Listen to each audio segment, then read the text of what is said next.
As 3 fases e como a criança aprende. E o que acontece agora nesses primeiros 7 anos? Esse pequeno ser passa por um desenvolvimento e eu quero dar aqui apenas uma breve visão geral sobre o que Rudolf Steiner nos mostrou a respeito dos chamados 9 membros constitutivos do ser humano. Que nós, seres humanos, interna e externamente, não temos apenas este corpo, mas que por trás dele existem ao todo 9 instâncias diferentes. Essas 9 instâncias, eu mostrei isso na palestra da semana passada sobre a biografia da alma, desenvolvem-se ao longo da nossa vida em 9 vezes 7 anos. E por isso, cada ano de vida, cada setênio, tem um significado do desenvolvimento muito especial. É um período específico onde certas forças são desdobradas e desenvolvidas. E nós deveríamos fazer de tudo para que essas forças, previstas para aquele período, sejam desenvolvidas e não outras. E esse é o outro grande erro que cometemos hoje na educação e no ensino, que exigimos que nossas crianças, nos primeiros 7 anos, coisas que, eu diria, que são ações que não deveriam de forma alguma ser impostas às crianças.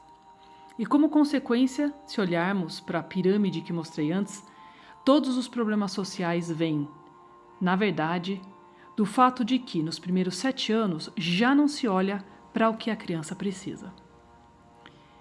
Quero apenas apontar para as 2 primeiras instâncias os chamados membros constitutivos, que também escrevi aqui atrás. Nas antigas tradições védicas, nos antigos escritos indianos, de onde vem o Yoga e o Ayurveda, elas são conhecidas da mesma forma. Lá, esse corpo físico que temos, e que os materialistas acreditam ser o único, chama-se Annamaya Kosha. Kosha significa o invólucro ou o corpo. Maya é a ilusão e Ana é o material, ou seja, é um corpo de ilusão, porque se acredita que ele é o ser humano. Não, ele é apenas um traje, mas um traje muito vivo e complexo. Este corpo que temos é provavelmente o instrumento mais maravilhoso que existe no cosmos. Todo médico sabe disso e todo médico fica maravilhado diante dele e diz: eu precisaria de várias vidas para poder pesquisar esse nosso corpo.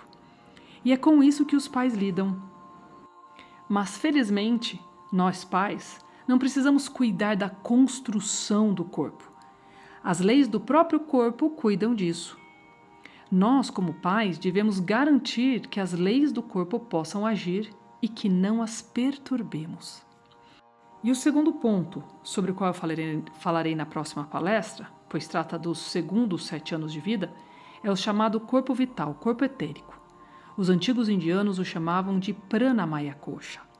Prana é a força vital, ou seja, é o corpo que constrói essa fisiologia e causa todos os nossos processos vitais.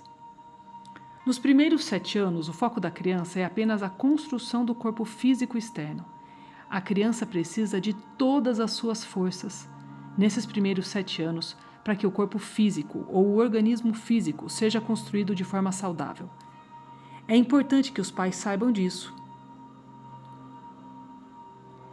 O que acontece nesses primeiros 7 anos? Isso é algo que todos os pais podem vivenciar muito bem em 2 aspectos. No terceiro é mais difícil, é preciso olhar com muita atenção. Esses ciclos de 7 anos são sempre subdivididos em uma trindade, um ciclo de 3 partes. No primeiro terço desses 7 anos, o que a criança aprende? Ela aprende a andar e a ficar de pé. Isso significa o erguer-se, e isso faz parte da experiência do eu. O ser humano é um ser que pode se erguer e se mover livremente sobre 2 pernas.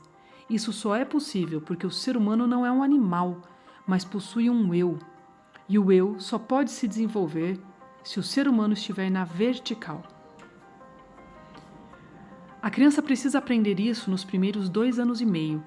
E então vem os desenvolvimentos motores finos e grossos. Levantar a cabeça, começar a engatinhar e assim por diante. Até que, em algum momento, ela se coloque de pé pela primeira vez sozinha. Em hipótese alguma, os pais devem colocar a criança de pé.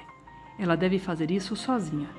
Isso pode até causar danos. Por favor, não façam isso. Deixem a criança se erguer por conta própria. Ela já sabe como fazer isso. Isso deve ser aprendido nos primeiros 2 ou 3 anos. O andar e o ficar de pé. E isso está ligado à vontade da criança. No segundo terço desses 7 anos, trata-se de aprender a falar. Trata-se da linguagem. E isso tem muito a ver com o sentir. E no terceiro terço, e isso é muito importante, é o que devemos a Rudolf Steiner, é quando o pensar se torna livre, ou melhor, o pensar é desenvolvido. É aqui que o cérebro é essencialmente formado. Só então a criança é capaz, no fundo, de formar conceitos e nomear as coisas realmente através do pensamento, embora já tenha aprendido a falar antes. Isso acontece no último terço dos 7 anos. Como a criança aprende nos primeiros 7 anos?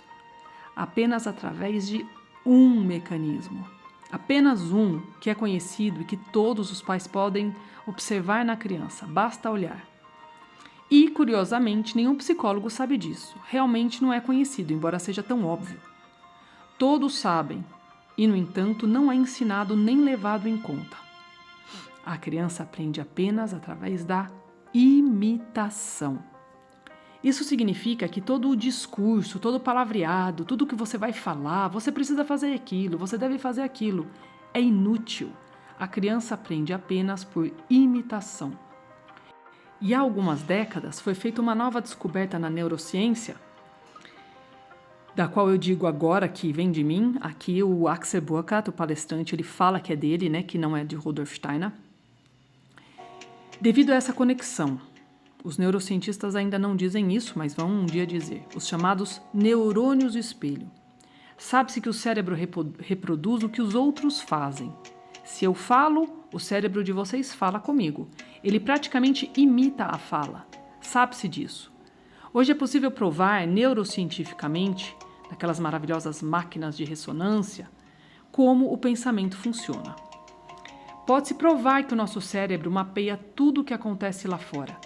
E a criança faz exatamente isso nesses 7 anos e realiza a imitação através desse mecanismo dos neurônios espelho. A ciência não sabe disso porque não se interessa pela imitação, mas essa é a prova científica de como a imitação funciona. A criança absorve através da percepção e dos sentidos. O cérebro reproduz aquilo e assim ela aprende, entre outras coisas, a linguagem. Todos sabem que não se ensina a língua à criança, ela faz isso sozinha, por meio desses mecanismos maravilhosos. É muito importante entender, a criança aprende apenas por imitação. Isso significa que, se hoje tentamos, e como na Áustria, Axel Burkhardt faz sempre menções à Alemanha e Áustria, né, gente? A palestra é em alemão das fontes de lá. Então, na Áustria, mudar o nome de jardim de infância, que é um termo lindo, pois jardim serve para semear, para plantar, para cultivar, para instituições de educação pré-escolar. Esse é o objetivo político atual. O objetivo não é mais a jardinagem, a criação, mas a educação intelectual. Há anos, quando fundamos esse tal desse sindicato das crianças, existia o plano educacional do governo bávaro para esse período pré-escolar. Era um documento de 500 páginas. Sabe quanto era dedicado à imagem do ser humano? Uma página. Uma página de 500 eram dedicada à pergunta: quem é o ser humano?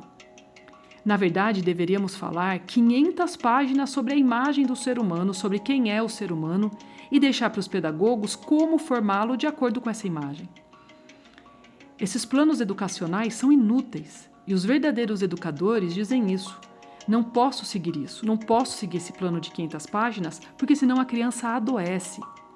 Eles acabam engavetando os planos, embora devessem segui-los. E essa é a grande doença. É por isso que se criam jardins de infância Waldorf ou outros modelos para sair desse sistema. Mas a sociedade não tem consciência de quão trágico isso é. Nesse plano educacional bávaro, dizem que as crianças, a partir do 2º ano de vida, devem aprender competência midiática. Devem aprender a distinguir entre publicidade e não publicidade. E então vem um professor como Manfred Spitzer e diz: por favor, Nos primeiros 7 anos, deixem de lado todas as mídias eletrônicas, porque, do ponto de vista neurocientífico, isso adoece a criança e a alma também. Mas o plano de ensino diz: por favor, façam isso. Vivemos em um mundo louco, uma época esquizofrênica, e tudo isso acontece às custas das crianças, às custas das almas das crianças. Devo dizer isso claramente porque está comprovado, mas existem outros interesses nessa sociedade. Portanto, a criança aprende por imitação.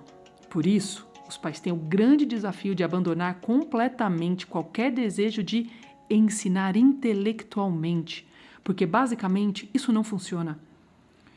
O mecanismo de aprendizado intelectual da criança ainda nem está lá, ela só surge a partir dos 12 anos de idade. Vamos seguir aqui para a quinta parte dessa palestra maravilhosa.